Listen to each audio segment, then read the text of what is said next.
Hello student, चलिए देखते हैं क्लास 10th के चैप्टर फर्स्ट के एक्सरसाइज 1.1 का चौथा क्वेश्चन। ठीक, तो इसको देखिए क्या कह रहा है। कह रहा है यूक्लिड विभाजन प्रमेयिका का प्रयोग करके दर्शाइए कि किसी धनात्मक पूर्णांक का वर्ग किसी पूर्णांक m के लिए 3m या 3m+1 के रूप का होता है। मतलब ये क्वेश्चन ये कह रहा है कि आपको दिखाना क्या है, यूक्लिड विभाजन प्रमेयिका का प्रयोग करके ये दर्शाना है कि किसी भी धनात्मक विषम पूर्णांक क्या ठीक कि किसी भी धनात्मक पूर्णांक का वर्ग जो होगा वो 3m या 3m+1 के रूप का होगा। समझिए इसको, जैसे एक धनात्मक पूर्णांक मान लीजिए, मान लीजिए एक धनात्मक पूर्णांक को हमने मान लिया 3। ठीक, 3 का वर्ग कर दीजिए। 3 का वर्ग कितना आएगा? 9। 9 को कैसे लिखा जा सकता है? 9 को 3 × 3 के रूप में क्या किया जा सकता है? लिखा जा सकता है। तो ये हो गया 3, इसको मान लेते हैं m। ठीक, यानी 3m हो गया ना। एक और मान लेते हैं धनात्मक पूर्णांक लेते हैं। ठीक, कोई भी धनात्मक पूर्णांक का, किसी भी धनात्मक पूर्णांक का वर्ग। तो चलिए आगे देखते हैं। एक हमने धनात्मक पूर्णांक 4 लिया, 4 का स्क्वायर अगर करें तो हमको मिलेगा 16। तो 16 को कैसे लिख सकते हैं? 3 × 5+1। तो ये हो गया 3, ये हो गया m, ये हो गया +1। ऐसे कोई भी ले लीजिए, मान लीजिए 26, यहाँ पे 6 ले रहे हैं। 6 का वर्ग हो गया 36। ठीक, 6 का वर्ग 36। तो इसको कैसे लिख सकते हैं? 3 × 12, ये हो गया 3, बाद में जो बचेगा उसको m मान लेंगे। ठीक, तो आपने क्या देखा कि अगर कोई भी धनात्मक पूर्णांक है तो उसका अगर वर्ग करें हम तो हमको 3m के रूप का मिलेगा या 3m+1 के रूप का मिलेगा। ये चीज ध्यान रखिएगा। अब आगे देखते हैं इसको प्रूफ कैसे करना है। तो इसको प्रूफ जो हम यूक्लिड डिवीजन लेमा द्वारा करेंगे। ठीक, प्रमेयिका की सहायता से। तो यहाँ पे आपको कोई धनात्मक पूर्णांक दिया नहीं है, तो आप मान लीजिए कि माना स्मॉल a जो है वो एक धनात्मक पूर्णांक है। ठीक, तो हम a मान लेंगे और मानने के बाद उस a की वैल्यू निकालेंगे, फिर उसका वर्ग करेंगे। तो वर्ग करने के बाद देखेंगे कि क्या हमें 3m या 3m+1 के रूप का मिल रहा है कि नहीं मिल रहा है। ठीक, चलिए देखते हैं सॉल्यूशन। तो यहां पे मान लेते हैं, माना स्मॉल a एक धनात्मक पूर्णांक, माना स्मॉल a एक धनात्मक पूर्णांक है। तो स्मॉल a को हमने क्या किया? एक धनात्मक पूर्णांक मान लिया। ठीक, अब हम b की वैल्यू देखते हैं क्या है। तो बताइए a बराबर होता है bq+r। यहां पे अगर हम देखें तो bm+r अगर कंपेयर करें, bm+r की जगह 0 लिख सकते हैं। ठीक, तो यहां आप देखिए वहां क्यों रहता था, यहां पर यम के बारे में कहा है। तो यम का गुणांक जो है वही हमारा b है। ठीक, डिवाइजर यानी भाजक जो है यहाँ पर 3 है, यानी 3 से भाग दिया जा रहा है। तो b बराबर आप 3 मान लीजिएगा। ठीक, तो b बराबर हम 3 मान लेंगे और हम क्या करेंगे, यहाँ पर b बराबर 3 कंसीडर करेंगे। ठीक, b बराबर 3। अब यहां से यूक्लिड डिवीजन लेमा लगाते हैं। By Euclid division lemma, by Euclid division lemma. अब देखिए बाय यूक्लिड डिवीजन लेमा से क्या होगा? a बराबर होगा bq+r, जहां r इज ग्रेटर देन और 0 बट लेस देन कितना? b। अब देखिए b की वैल्यू रखेंगे तो आ जाएगा a बराबर 3q+r, और जहां r इज ग्रेटर देन और 0 बट लेस देन 3। अब आगे देखिए, अब क्या करते हैं, इसको हम इक्वेशन मान लेते हैं a बराबर 3q+r। इतना हमने मान लिया। अब इसका देखिए यहां से आर के क्या क्या वैल्यू हो सकता है, ठीक, उसको लिख देते हैं। तो possible values of small R की संभव मान। तो आर 0 है, 0 से बड़ा है और 3 से छोटा है। तो आर का वैल्यू हो सकता है 0 हो सकता है 1 हो सकता है 2, ठीक, इतना। चलिए अब इसको इक्वेशन नंबर फर्स्ट मान लीजिए। तो हमको स्मॉल ए यहाँ पर धनात्मक पूर्णांक मिल तो गया, लेकिन हमें क्या कहा है कि किसी धनात्मक पूर्णांक का वर्ग, मतलब वर्ग करना पड़ेगा आपको, ठीक। तो हम वर्ग कर देते हैं, ठीक। तो समीकरण 1 के दोनों पक्षों का वर्ग कर देते हैं, ठीक। तो आप लिख सकते हैं यहाँ पे समीकरण 1 के दोनों पक्षों का वर्ग कर देते हैं, ठीक, पक्षों का वर्ग कर देते हैं। तो समीकरण 1 के दोनों पक्षों का क्या करते हैं, वर्ग कर देते हैं। तो देखिए जब वर्ग करेंगे तो यहाँ पे हो जाएगा a स्क्वायर बराबर 3q प्लस r का होल स्क्वायर, ठीक, इतना हो गया। अब ये हो जाएगा a स्क्वायर इक्वल टू, यहाँ पे a प्लस b का होल स्क्वायर का एक्सपेंशन करते हैं, तो ये हो जाएगा a स्क्वायर प्लस 2, a की वैल्यू है 3q, b की वैल्यू है r प्लस b स्क्वायर। तो यहां से क्या मिल जाएगा, a स्क्वायर बराबर 9q स्क्वायर प्लस यहां पे 6 हो जाएगा 6r³ प्लस r स्क्वायर। इसको इक्वेशन नंबर सेकंड मान लीजिए, ठीक। तो यानी a बराबर कितना आया, 9q square plus r square plus 6r³। यानी धनात्मक पूर्णांक का वर्ग हम निकाल चुके हैं। अब यहां पर हम केस लगाएंगे, ठीक, केस। चलिए देखते हैं केस नंबर फर्स्ट, ठीक, केस नंबर फर्स्ट देखते हैं। अब केस नंबर फर्स्ट में क्या करेंगे, r बराबर 0 समीकरण 2 में रख देंगे, 1 में नहीं रखेंगे, क्योंकि वर्ग कहा है ना, तो वर्ग के बारे में ही बात करेंगे, ठीक। तो r बराबर 0 समीकरण 2 में रखने पर, ठीक, 2 में रखने पर समीकरण 2 में r बराबर 0 रख देते हैं, ठीक। समीकरण 2 में r बराबर 0 रख देते हैं, तो कितना मिल जाएगा, a स्क्वायर बराबर हो जाएगा 9q स्क्वायर, ठीक। और यहां r की जगह 0 रख देंगे, तो प्लस 6, ये पूरा 0 हो जाएगा। यहां r की जगह 0 रखेंगे तो 0, यहां 0 रखेंगे तो पूरा 0 हो जाएगा, ठीक, प्लस 0। यानी a स्क्वायर बराबर आ गया 9q स्क्वायर, यानी a स्क्वायर बराबर, देखिए इसको हम 9q स्क्वायर को ऐसे लिख सकते हैं 3 × 3q स्क्वायर, ठीक।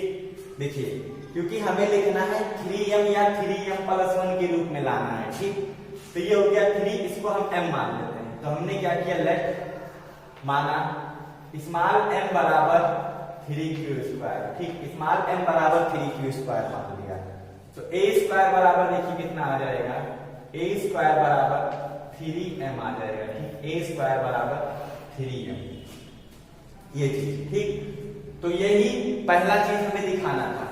अब देखिए यहाँ पे Q आपको पता है, Q कुछ भी हो सकता है, 1 2 3 4, और यम क्या है, यहाँ पे यम कोई भी पूर्णांक है। तो यम वही पूर्णांक है यहाँ पर जो 3q स्क्वायर की वैल्यू है, ठीक, ये इतना। तो a स्क्वायर बराबर कितना आ गया, 3m। चलिए नेक्स्ट दिखाते हैं, ठीक। तो case number second, case second, अब क्या करेंगे, r बराबर 0 समीकरण 2 में रखने पर, समीकरण 2 में रखने पर, समीकरण 2 में r बराबर 0 नहीं, इस बार हम 1 रखेंगे, ठीक। समीकरण 2 में r बराबर 1 रख देते हैं। तो देखिए क्या मिलेगा, समीकरण 2 यही है, तो ये आ जाएगा ए स्क्वायर बराबर 9q स्क्वायर प्लस r की जगह पर यहां पर 1 रखेंगे तो 6 इंटू 1 इंटू क्यू हो जाएगा, यानी 6q प्लस r बराबर 1 रखेंगे तो 1 का वर्ग 1 ही होगा, ठीक, प्लस 1। अब हमको 3m प्लस 1 के रूप में लाना है या 3m के रूप में लाना है, तो यहां प्लस 1 है, यहां पर भी प्लस 1 है, तो प्लस 1 को ऐसे छोड़ दीजिए। तो ए स्क्वायर बराबर, अब इन दोनों में से 3 कॉमन कर लीजिए, ठीक, 3 केवल, क्योंकि हमें 3m लाना है प्लस 1, तो हम 3 केवल कॉमन कर लिए तो बचेगा क्या, यहाँ पे देखिए, यहाँ बचेगा 3q स्क्वायर प्लस ये हो जाएगा 2q, ये इतना, और प्लस 1, ठीक, ये इतना हो गया।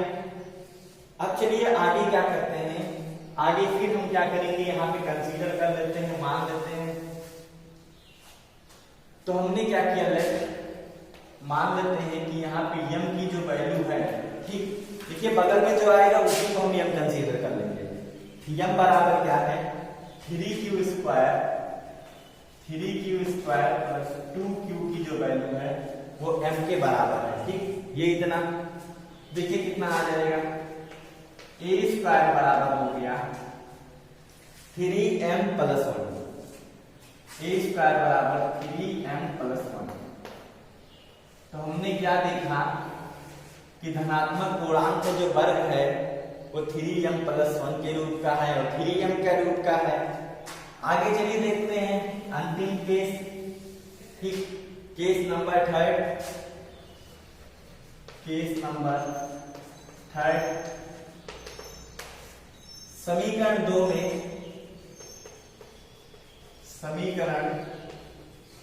2 में r बराबर 2 रखने पर, देखिए क्या मिल जाएगा, इसी में r बराबर 2 रखते हैं तो ए स्क्वायर बराबर आ जाएगा 9q स्क्वायर प्लस यहां 2 रखेंगे तो 6 मल्टीप्लाई बाई 2 इक्वल टू 12 आ जाएगा, तो हो जाएगा 12q, यहाँ पे 2 रखेंगे तो 2 का स्क्वायर हमको 4 मिल जाएगा प्लस 4। अब देखिए या तो हमें 3m के रूप का लाना है या तो हमें किसका 3m प्लस 1 के रूप का लाना है। 3m तभी हो सकता है जब सभी पदों में 3 कॉमन मिल जाए। इसमें देखिए इसमें 3 कॉमन है, इसमें भी 3 कॉमन है, इसमें तो 3 कॉमन नहीं है ना। 4 को कैसे लिख सकते हैं, 4 को 3 प्लस 1 लिख सकते हैं, वो 3 कॉमन हो जाएगा लेकिन 1 नहीं कॉमन होगा, इसका मतलब ये 3m प्लस 1 के रूप का बनेगा, ठीक। देखिए 3m प्लस 1 के रूप का मतलब ये है कि 3m के रूप का मतलब क्या, देखिए ध्यान से समझिए, जैसे 3m लिखा है बगल में 0 देख सकते हैं ना, 3m के रूप का मतलब कि कोई नंबर m है उसमें 3 से भाग दिए शेषफल कितना आया, 0 आना चाहिए। और 3m प्लस 1 के रूप का मतलब ये है कि कोई नंबर m है उसमें 3 से भाग देने पे शेषफल 1 आना चाहिए। तो देखिए इसमें क्या करेंगे, 3 से भाग देंगे कट जाएगा, भाग देंगे कट जाएगा, भाग देंगे 3 1 कम 3 शेषफल 1 बचेगा, तो ये 3m प्लस 1 के रूप का बनेगा, ठीक। चलिए देखते हैं, रखते हैं, ये हो जाएगा ए स्क्वायर बराबर 9q स्क्वायर प्लस 12q, इसको हम 4 को लिख देते हैं 3 प्लस 1, ठीक। तो यहां से ए स्क्वायर बराबर इन पूरे में से 3 को कॉमन कर लेते हैं, तो 3 कॉमन हो जाएगा तो यहाँ बचेगा 3q square plus 4q plus 1 और प्लस 1। अब इतने को हम क्या करते हैं, इतने को हम m मान लेते हैं, ठीक। इतने को हम क्या कर देते हैं, m मान लेते हैं। तो हमने क्या किया, लेट माना इस मान m बराबर 3q square plus 4q plus 1, ठीक। तो देखिए हमको क्या मिल जाएगा, a स्क्वायर बराबर 3m प्लस 1, ये चीज, और यही हमें दिखाना है कि किसी भी पूर्णांक का वर्ग जो होगा, किसी भी धनात्मक पूर्णांक का वर्ग या तो 3m के रूप का होगा या तो 3m प्लस 1 के रूप का होगा। तो ये चीज आप ध्यान रखिएगा, ठीक। ये चीज इसके कहने का मतलब आप ध्यान रखिएगा कि क्या होगा। अब चलिए आगे देखते हैं अगला क्वेश्चन क्या कह रहा है, उसको समझते हैं। ठीक, तो जब वर्ग कहे तो आपको ए के बारे में नहीं सोचना है, ए स्क्वायर के बारे में सोचना है। क्यूब कहे तो आपको ए के पावर 3 के बारे में सोचना है। फोर्थ पावर कहे तो ए के पावर 4 के बारे में सोचना है। ठीक, ऐसे आपको इस तरीके से करना है। अगला क्वेश्चन देखते हैं क्या कह रहा है। कह रहा है यूक्लिड विभाजन प्रमेयिका का प्रयोग करके दर्शाइए कि किसी धनात्मक पूर्णांक का घन जो होता है वो 9m प्लस 1 या 9m प्लस 8 के रूप का होता है। देखिए 9m प्लस 1 या 9m प्लस 8 के रूप का होता है। अब क्वेश्चन नहीं लिख रहे हैं, ठीक, क्वेश्चन आप लोग एनसीईआरटी की बुक से क्वेश्चन देख लीजिएगा। उस बार वर्ग कहा था, इस बार घन कहा है। कह रहा है कि किसी भी धनात्मक पूर्णांक का घन 9m प्लस 1 और 9m प्लस 8 के रूप का होगा। तो आप पहले पूर्णांक मानो तो तभी तो उसका घन करेंगे, और उसको 9m प्लस 1 9m प्लस 8 के रूप में दिखा देंगे। इसका मतलब समझिए क्या है। इस 9m के बगल में क्या लिख सकते हैं, इसका मतलब ये कि m में 9 से भाग किया गया और शेषफल कितना मिला, 0। m में 9 से भाग किया गया, शेषफल कितना मिला, 1। m में 9 से भाग किया गया, शेषफल कितना मिला, 8। अब सोचिए अगर यहां पर आप b क्या है, b आपको पता है डिवाइजर यानी भाजक, तो b बराबर हो जाएगा 9। लेकिन अगर b बराबर आप 8 9 लेंगे तो r के वैल्यू क्या क्या होगा, r 0 होगा, 1 होगा, 2 3 4 5 6 7 8 इतनी वैल्यू होंगी। ठीक, 0 से लेकर 8 तक इतना वैल्यू होगा। इतना केस लगाना पड़ेगा आपको। सोचिए कि क्वेश्चन कितना बड़ा हो जाएगा। अब ध्यान से सोचिए, क्या कोई संख्या जो 9 से कट रही है वो 3 से भी कटेगी? तो आंसर है हाँ। 18 9 से कटता है, 18 3 से भी कटेगा। 27 9 से भी कटता है, 27 3 से भी कटेगा। तो जो भी संख्या 9 से कटती है वो 3 से भी कटेगी। इसीलिए हम यहाँ पे b बराबर m ले लेते हैं क्वेश्चन को छोटा करने के लिए। ठीक, b बराबर क्या कर लेते हैं, 3 ले लेते हैं। b बराबर 3 ले लेते हैं क्वेश्चन को छोटा करने के लिए। ठीक, तो चलिए क्वेश्चन को, नहीं तो बहुत बड़ा हो जाएगा। तो पहले हम क्या मानेंगे कि माना let small a B any integer. ठीक, let small a B any positive integer. माना स्मॉल a कोई धनात्मक पूर्णांक है। ठीक, पॉजिटिव इंटीजर, ये इतना हमने मान लिया कि स्मॉल a कोई भी पॉजिटिव इंटीजर है। एंड और स्मॉल b इक्वल टू क्या ले रहे हैं हम, स्मॉल b इक्वल टू 3। तो बाय यूक्लिड डिवीजन एल्गोरिथम या by Euclid division lemma, by Euclid division lemma, by Euclid division lemma a equal to होगा B Q plus R, a equal to B Q plus R, where r is greater than or equal to 0 but less than b। अब b का value हम put करेंगे यहां पर। ठीक, तो आ जाएगा a बराबर 3q प्लस r और where r is greater than or equal to 0 but less than 3। ठीक, अब यहां से दो पार्ट में इसको तोड़ लेते हैं। एक तो a बराबर 3q प्लस r, इसको इक्वेशन नंबर 1 मान लेते हैं।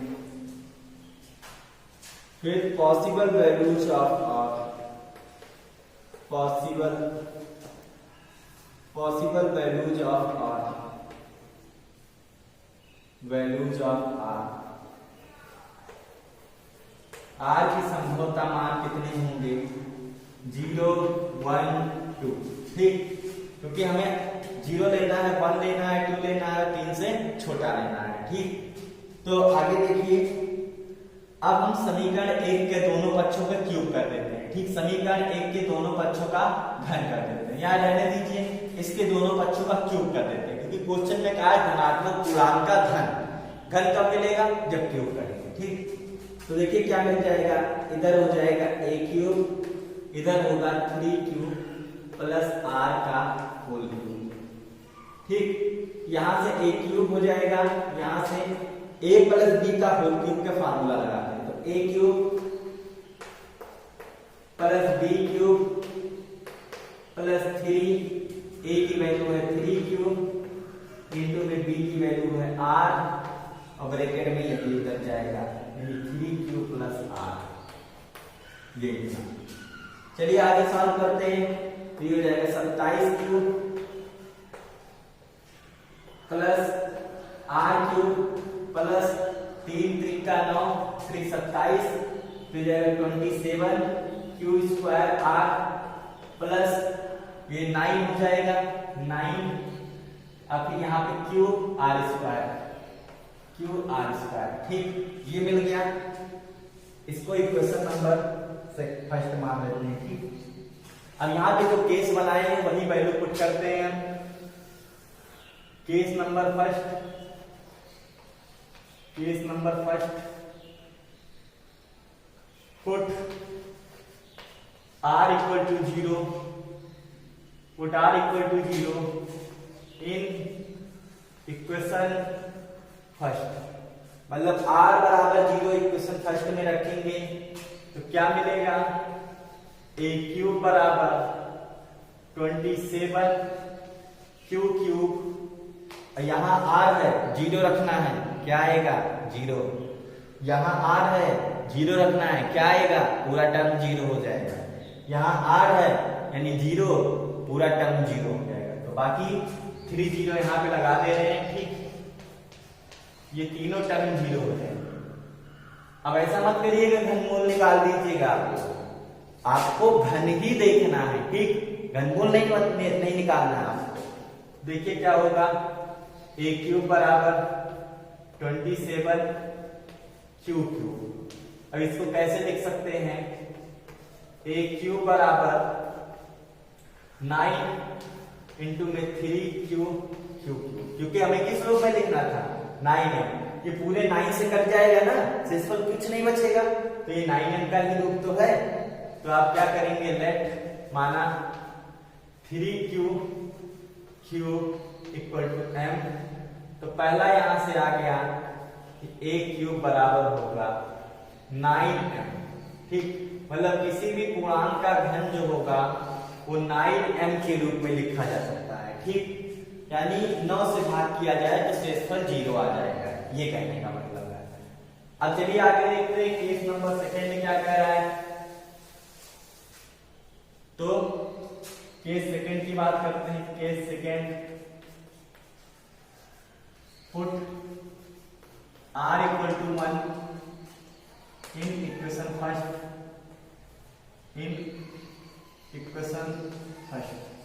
यानी इक्वेशन फर्स्ट में r बराबर 1 रख देते हैं, तो देखिए r बराबर 1 रखने पे क्या आएगा, a cube equal to 27 Q cube plus 1 plus 27 Q square, r की जगह 1 रखेंगे, प्लस 9 क्यूब, r की जगह 1 रखेंगे। ठीक, इतना। अब देखिए बताइए कितने टर्म ऐसे हैं जिसमें से 9 कॉमन है, तो 3 टर्म है। ठीक, तो यहां पे देखिए तो a क्यूब बराबर इसमें से 9 कॉमन कर लेते हैं, 9 कॉमन कर लेंगे, यहां बचेगा 3 क्यू क्यूब, यहां कॉमन करेंगे 9, तो ये हो जाएगा 3 क्यू स्क्वायर प्लस यहां बचेगा क्यू और यहां पे बचेगा प्लस 1। ठीक, इतना। तो हम क्या करते हैं, फिर इसको लेट कर लेंगे, let small m equal to 3 Q cube plus 3 Q square plus Q, तो यहां से क्या आ जाएगा, a क्यूब बराबर 9m प्लस 1। ठीक, मतलब कि इस बार हमने ये देखा कि अगर 9 से डिवाइड करें तो रिमाइंडर यानी शेषफल 1 मिलेगा। ठीक, चलिए आगे हम देखते हैं केस नंबर 3 की बात करते हैं, लास्ट केस। तो केस नंबर 3,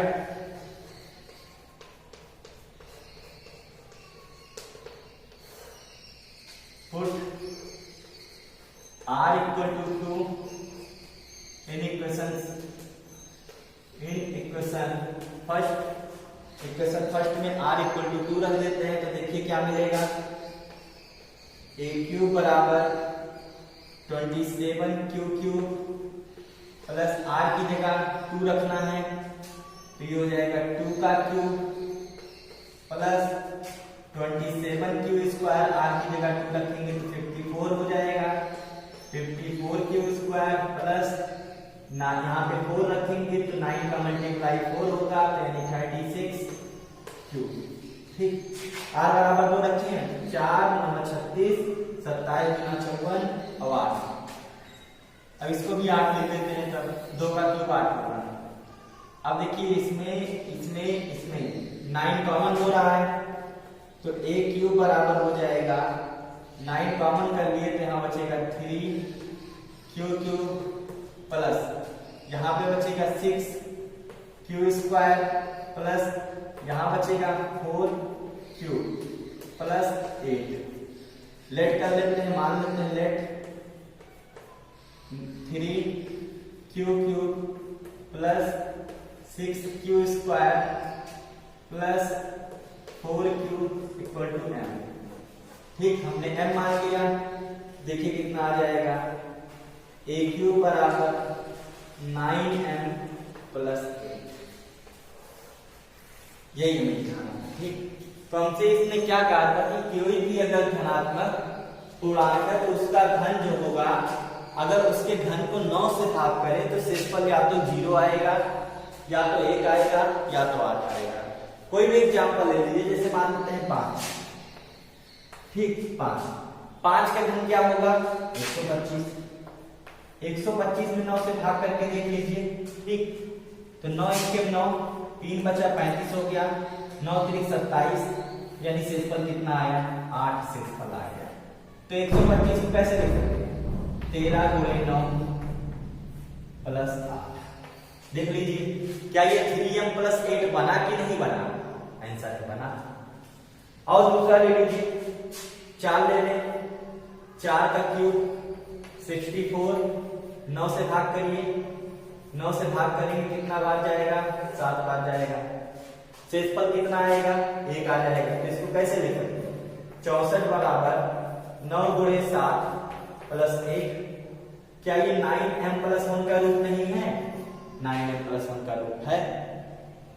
9 ले लीजिए, 9 का वर्ग कितना, 81। 81 क्या इसको ऐसे लिख सकते हैं, 81 को 9 into 9। क्या ये 9m का रूप नहीं है, मतलब ये नहीं हमें लेना, क्यूब लेना था, क्यूब। तो मतलब कोई भी ऐसे आप एग्जांपल जैसे 3 ले लेना है, 3 का क्यूब कितना होगा, 27। 27 को ऐसे तो लिख सकते हैं ना, 9 into 3। तो ये भी क्या है, 9m के रूप का है। तो आपने क्या देखा कि प्रत्येक पूर्णांक का घन या तो 9m या तो 9m प्लस 1 या तो 9m प्लस 8 के रूप का होगा। तो चलिए बाय बाय, टेक केयर, अब मिलेंगे नेक्स्ट पार्ट में।